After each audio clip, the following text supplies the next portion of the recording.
नमस्कार, health conference में आप सभी का स्वागत है। मैं हूं आपके साथ यशी शुक्ला। कोरोना वायरस के कहर को याद करके भी हर किसी की रूह कांप उठती है, लेकिन लापरवाही की हद होती जा रही है। कई लोग वीकेंड का मजा लेने के लिए मास्क और सोशल डिस्टेंसिंग की धज्जियां उड़ा रहे हैं, तो कहीं मंदिरों और बाजारों में मेले जैसा माहौल है। याद कीजिए वो दिन जब अस्पतालों के बाहर लाइनें लग रही थी, लोग ऑक्सीजन के लिए भटक रहे थे, दवाइयों के लिए तड़प रहे थे। हर किसी ने दूसरी लहर में अपनों को खोया है। इसके बावजूद लोग वो सब कुछ भूल चुके हैं। जहां एक और सावन में मंदिरों में भारी भीड़ उमड़ रही है, तो वहीं स्कूल कॉलेजों के खुलने से तीसरी लहर के घातक परिणाम सामने आने की पूरी संभावनाएं बन रही है। देखिए रिपोर्ट।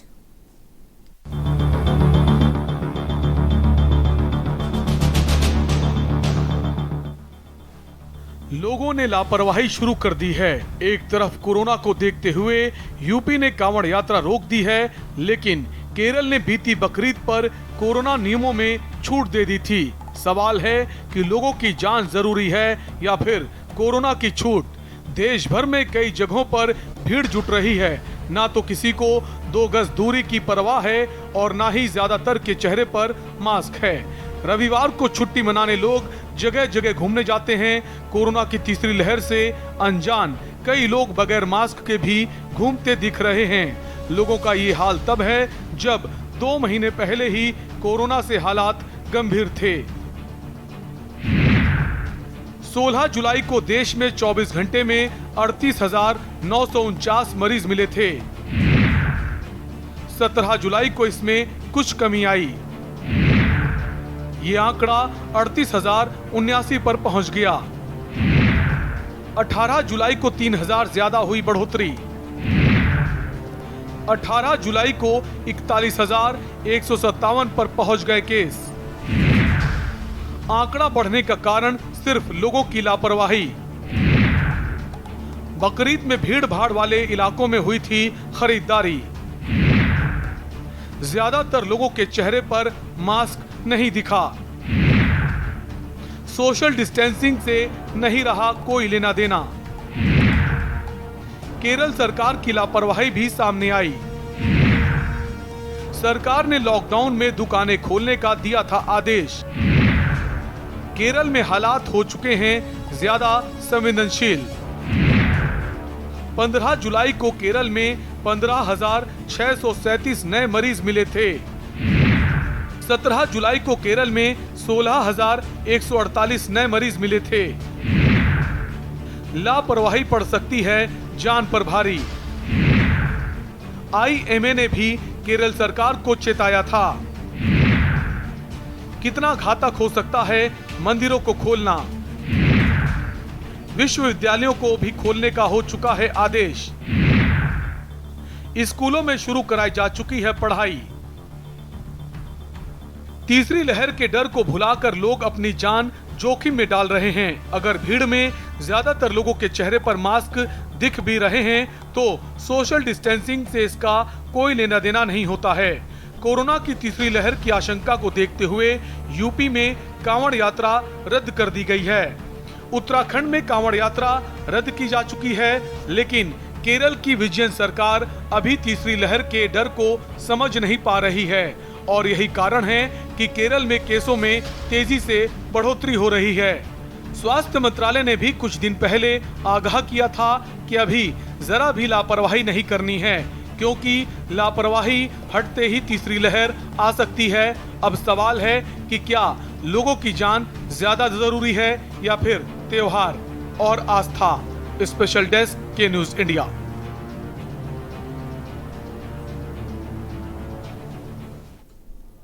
लगातार बढ़ती लापरवाही के चलते कई सवाल मन में उठ रहे हैं। ग्राफिक्स के जरिए आपको वो सवाल दिखाते हैं। लापरवाही के चलते होगी कोरोना की वापसी। कोरोना की तीसरी लहर को दी जा रही है दावत। क्या मंदिर खोलने से नहीं बढ़ेंगे केस? लापरवाही लोगों पर कितनी भारी पड़ सकती है?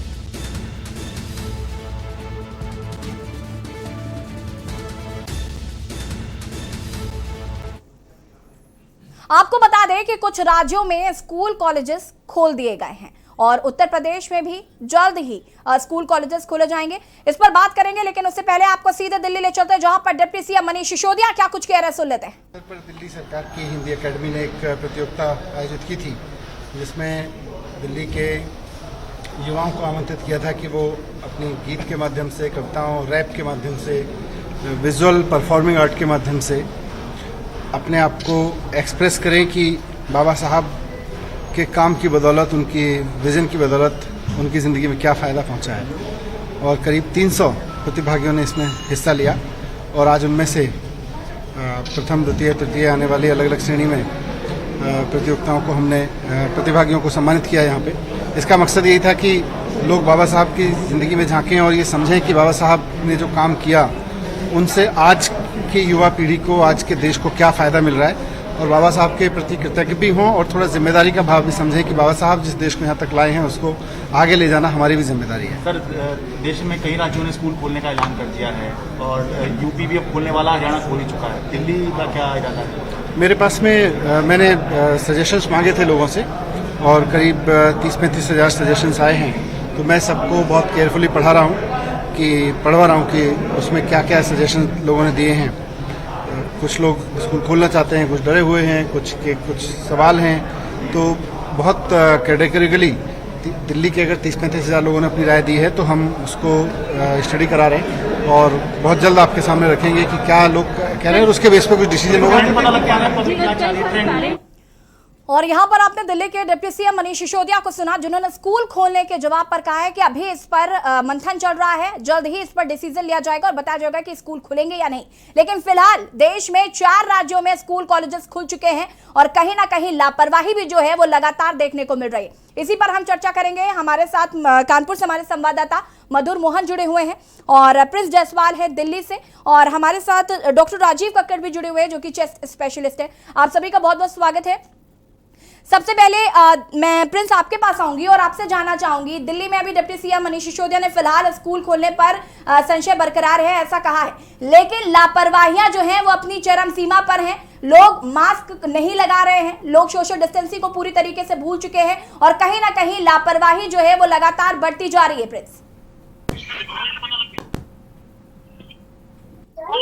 जी, मैं आपको बता दूं कि जिस तरीके से दिल्ली में अनलॉकडाउन को खोल दिया गया है और कई राज्यों में जो है स्कूल भी खोलने की प्रक्रिया, जिस तरीके से बता दूं कि आज डिप्टी सीएम मनीष सिसोदिया ने राय और विमर्श किया है कि यहाँ पे खोलने की तैयारी चल रही है। महज क्या जनता समझ सकती है कि तीसरी लहर आएगी उसको कैसे झेल पाएंगे वो? इस बार जो है तीसरी लहर कोई प्रशासन या राजनेता जो है संभालने नहीं आएंगे। इस बार जनता को खुद अपना तीसरा लहर समझना पड़ेगा कि तीसरा लहर किस तरीके से खतरनाक है। और बात करें कि अगर स्कूल खोलने की, हालांकि जो है उतने महीनों से आज की स्कूल बंद है, बच्चों का भी ऑनलाइन पढ़ाई जारी है, मगर कहीं ना कहीं जिस तरीके से अगर देखा जाए कि नुकसान बहुत है, यानी लोगों को भी नुकसान है, स्टूडेंटों को भी नुकसान है, और कई सोशल मीडिया पे तो वीडियो ऐसे वायरल हो रहे हैं कि अगर स्कूल खुल भी जाए तो लोग बच्चे जाने को तैयार नहीं हो रहे जी। किया जाए, तीसरी लहर जिस तरीके से आ रही है, इस पे सबसे पहले जो है इनकी क्या जो है प्रतिक्रिया सामने है सरकार और राजनेताओं की। पहले तो ये बताएं कि उसके बाद स्कूल खोलने की लोग बात करें। वही मैं आपको बता दूं कि सदर बाजार हो चाहे करोल बाग हो, यहाँ पे डीएम एसडीएम दौरे थे और कुछ दिन के लिए मार्केट भी बंद कर दिया गया था।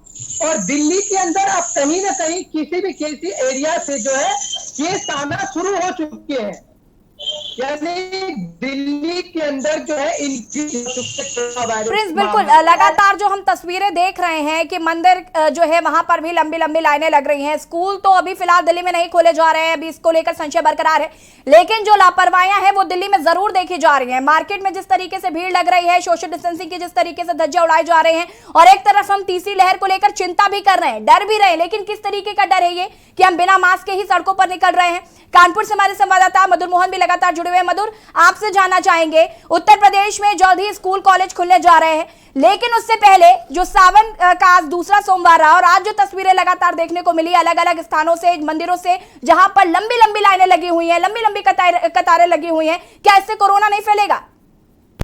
जी बिल्कुल, जैसे यूपी सरकार ने एक आदेश पारित किया है कि 16 अगस्त से कक्षा 8 से लेकर और 12 तक के सभी कॉलेज खोले जाएंगे और 1 सितंबर से यूनिवर्सिटी खोली जाएगी। कहीं ना कहीं ये जो सरकार का फैसला कहीं ना कहीं गलत है, क्योंकि हम यदि कानपुर की बात करें और कानपुर में जितने मंदिरों की बात करें तो वहाँ प्रोटोकॉल जो बताया गया था, साफ आदेश था सरकार का कि प्रोटोकॉल से दर्शन हो गया, लेकिन साफ देख सकते हैं आप वीडियो में कि कहीं भी दर्शन प्रोटोकॉल से नहीं हो रहा है। चाहे पुलिस प्रशासन हो, चाहे वहाँ पे प्रतिनिधि दल वाले लगे हो, कोई भी दल वहां लगा हो, लेकिन सब एक ऊपर एक भीड़ उमड़ी हुई है। तो साफ समझ में आ रहा है कि तीसरी लहर जो आ रही किस प्रकार से आएगी, क्योंकि पहले भी पिछली बार की बात करें, पहली लहर की बात करें, दूसरी लहर की बात करें, कितना लोगों ने सबक लिया कितना नहीं लिया, इसका साफ देखने को नजारा मिलता है वीडियो से। हम अपने कानपुर परमठ मंदिर की बात करें, जैसे सावन चालू हुआ तो उस दिन इतनी हजारों भीड़ थी, लाखों भीड़ थी वहां पे कि पुलिस वहां संभाल नहीं पा रही थी। तो कहीं ना कहीं जो फैसला सरकार ले रही कहीं ना कहीं बहुत गलत है, क्योंकि प्रोटोकॉल की बात कर रही पुलिस, स्कूल खुले प्रोटोकॉल, तो आप छात्र छात्राओं को साफ कहना है कि प्रोटोकॉल कहाँ देखा जाएगा। स्कूल में छात्र छात्रा आएंगे, सब साथ बैठेंगे, प्रोटोकॉल का कहीं भी नियम नहीं होगा। तो तीसरी लहर की कहीं ना कहीं दावत दी जा रही है। जी बिल्कुल मधुर, कहीं ना कहीं अपने आप पे बड़ा सवाल है कि अगर आप मंदिरों की भीड़ पर काबू नहीं पा रहे, आप उनसे प्रोटोकॉल का पालन नहीं करवा पा रहे, आप स्कूलों में बच्चों से प्रोटोकॉल का पालन कैसे करवाएंगे। राजीव जी, आपसे मैं आगे सवाल करूंगी, फिलहाल आप सभी हमारे साथ बने रहिए। यहाँ पर हम आज हेल्थ कॉन्फ्रेंस पे बात कर रहे हैं, जिस तरीके से स्कूल कॉलेजेस को खोलने का फरमान राज्य सरकारों ने सुनाया है, लेकिन जिस तरीके से भीड़ लगातार बढ़ती जा रही है, लापरवाही जो है वो लगातार देखने को मिल रही है, ऐसे में कैसे काबू में होगा कोरोना, इसी पर चर्चा। फिलहाल वक्त हो गया छोटे से ब्रेक का, जल्द हाजिर होता है। आप देख रहे हैं के न्यूज, खबरों का सारथी। विकास की नई इबारत को लिखता, तरक्की के नए आयाम को गढ़ता। नई सोच है, नया नजरिया है। महिला हो या किसान, यहाँ सिर उठाकर चलता है। यहाँ हर किसी को अपना हक मिलता है। ये योगी राज का उत्तर प्रदेश है, जहाँ किसान कल्याण योजना का लाभ प्रदेश के हर किसान को मिल रहा है। चीनी उत्पादन में उत्तर प्रदेश को देश में नंबर 1 बनाया। गन्ना खरीद का रिकॉर्ड तोड़ भुगतान कर गन्ना किसानों के चेहरे पर मुस्कान लौटाई।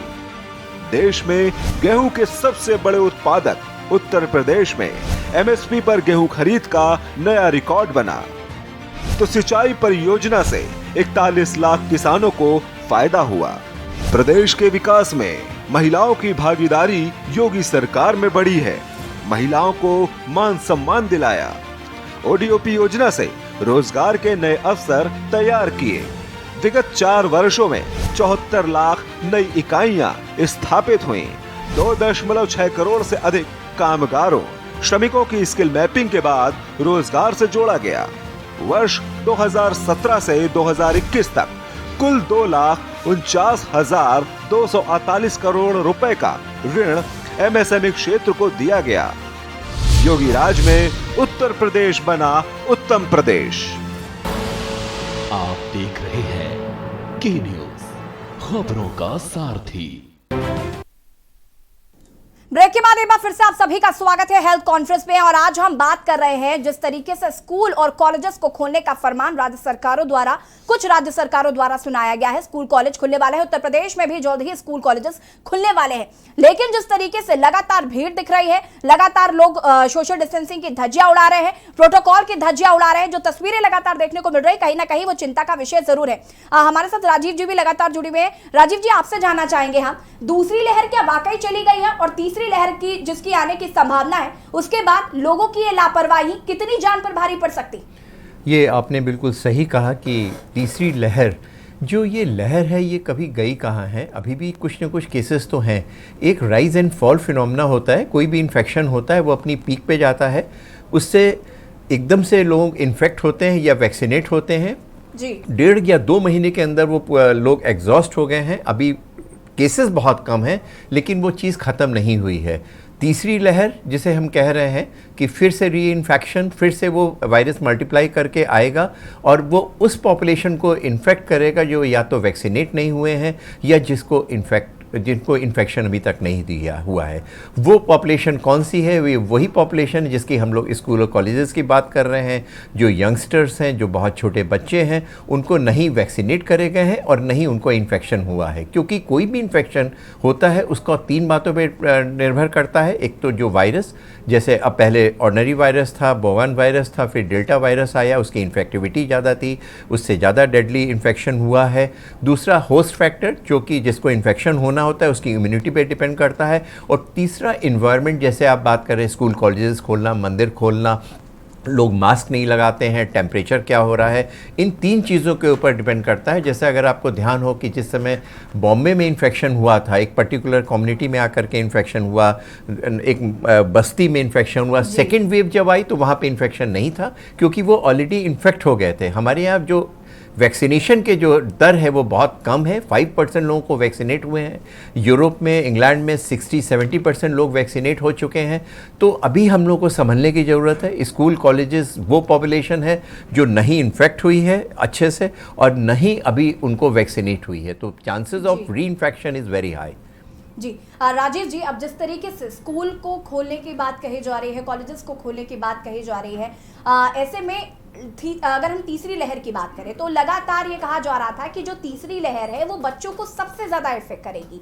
ऐसे में स्कूल कॉलेजेस खोले जा रहे हैं, आप जब आम लोगों को नहीं सोशल डिस्टेंसिंग का पालन करा पा रहे हैं, बच्चों को आप किस तरीके से प्रोटोकॉल का पालन करवा पाएंगे? जो कॉलेजेस के बच्चे हैं शायद वो थोड़े समझदार जरूर होंगे, लेकिन जो छोटे छोटे बच्चे हैं उनसे आप प्रोटोकॉल का पालन कैसे करवा पाएंगे? आपने बिल्कुल सही कहा। 2 बहुत महत्वपूर्ण प्रश्न हैं बच्चों के साथ के लिए। एक तो जिस समय हम लोग एडमिट करते हैं उस समय जो इन्फेक्टेड पर्सन है वो हमेशा अकेले रहता है। अब आप कल्पना करिए, एक 5 साल का या 2 साल के बच्चे को इन्फेक्ट होगा, उसको क्या आप अकेले हॉस्पिटलाइज कर पाएंगे? उसकी मदर फादर दोनों पॉजिटिव नहीं हैं, नेगेटिव हैं। क्या वो नेगेटिव पेशेंट बच्चों के साथ हॉस्पिटल रह सकते हैं? अगर बच्चे हॉस्पिटलाइज हो रहे हैं तो वो कौन उनके साथ में रहेगा? अगर ब्रेस्ट फीडिंग के बच्चा है, इन्फेंट है, तब उसको किस तरह से रखेंगे?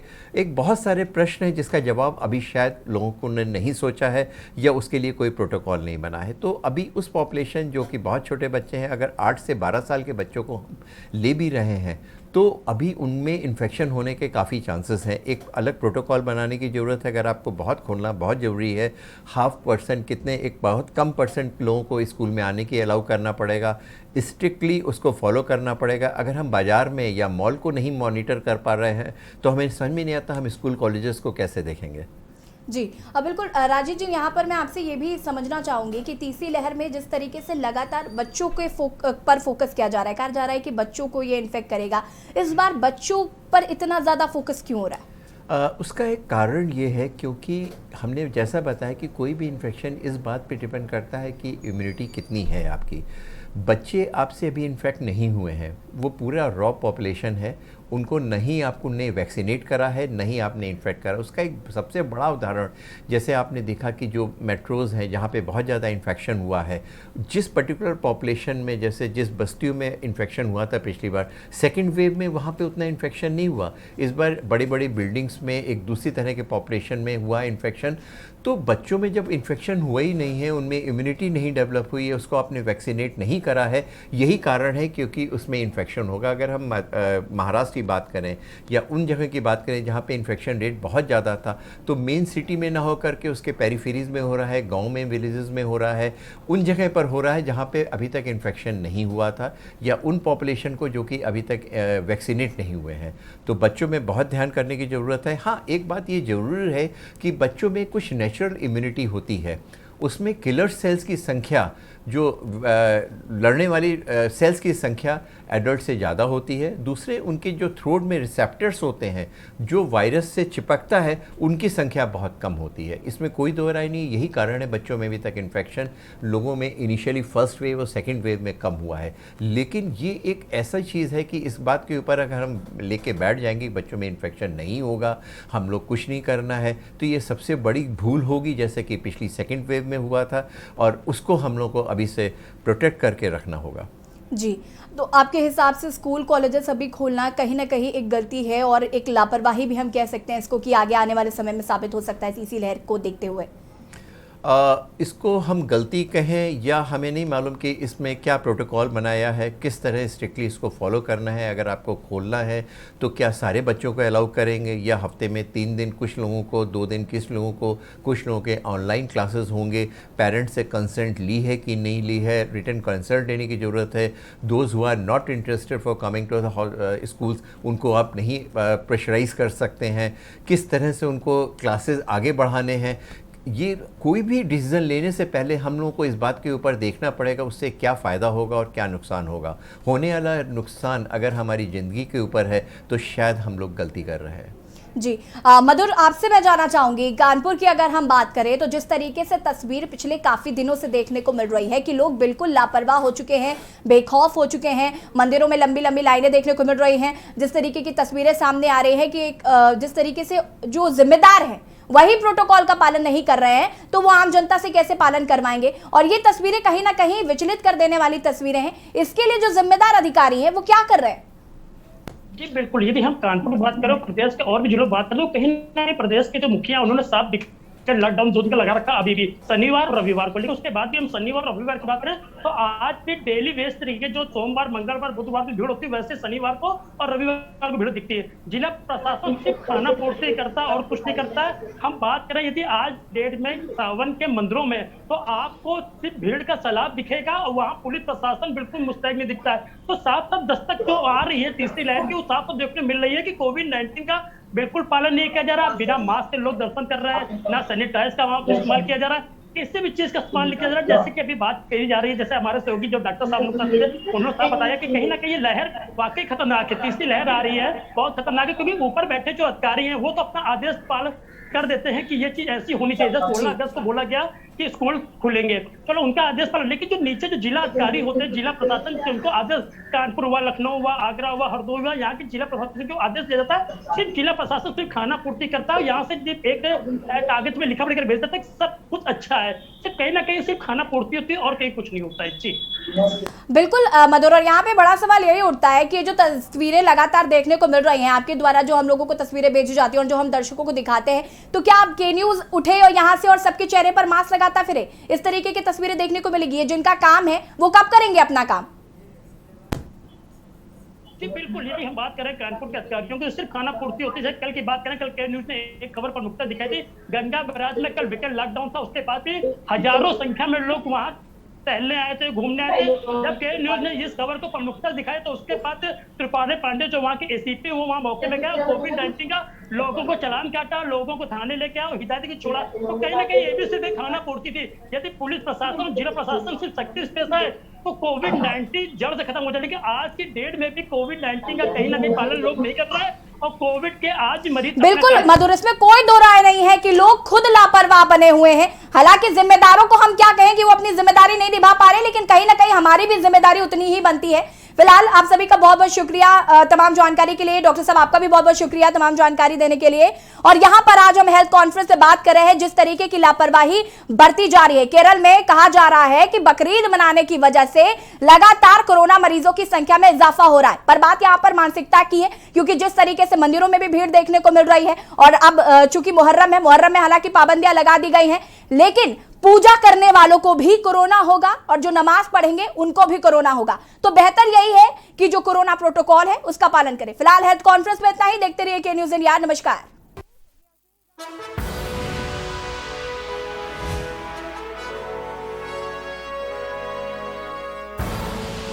आप देख रहे हैं के न्यूज़, खबरों का सारथी। कोविड संक्रमण के बीच आर्थिक संकट से जूझ रहे पर्यटन उद्योग और चारधाम यात्रा से जुड़े कारोबारियों के लिए मुख्यमंत्री श्री पुष्कर सिंह धामी ने लगभग 200 करोड़ रुपए के आर्थिक पैकेज की घोषणा की है, जिसका लाभ लगभग 1,64,000 लोगों को मिलेगा। इसका एक ऐसा सिस्टम बनाएंगे कि ये जो धनराशि है वो जो लाभार्थी हैं उनके सीधे खाते में पहुंचेगी, उसमें उनको कहीं भटकना नहीं पड़ेगा, कहीं वो नहीं होगा। उसमें हम सिंगल विंडो सिस्टम के आधार पर काम करेंगे। पर्यटन से जुड़े 50,000 पंजीकृत व्यक्तियों को 2,000 रुपए की दर से 6 महीने तक आर्थिक सहायता दी जाएगी। पंजीकृत टूर ऑपरेटरों और एडवेंचर टूर ऑपरेटरों, रिवर गाइड्स और नैनीताल और टिहरी झील के बोट संचालकों को 10,000 रुपए की दर से आर्थिक सहायता उपलब्ध कराई जाएगी। इन क्षेत्रों में व्यावसायिक गतिविधियों के लाइसेंस शुल्क में भी छूट दी जाएगी। सार्वजनिक सेवा यानों के 1 लाख से अधिक कार्मिकों और सांस्कृतिक दलों को भी आर्थिक सहायता दी जाएगी। वीरचंद्र सिंह गढ़वाली एवं दीनदयाल उपाध्याय होम स्टे योजना के तहत ऋण पर 6 माह के लिए ब्याज प्रतिपूर्ति सहायता प्रदान की जाएगी। कोरोना महामारी से हुए नुकसान से पर्यटन उद्योग को उबारने के लिए उत्तराखंड सरकार निरंतर कार्यरत है। सबका साथ, सबका विकास, सबका विश्वास।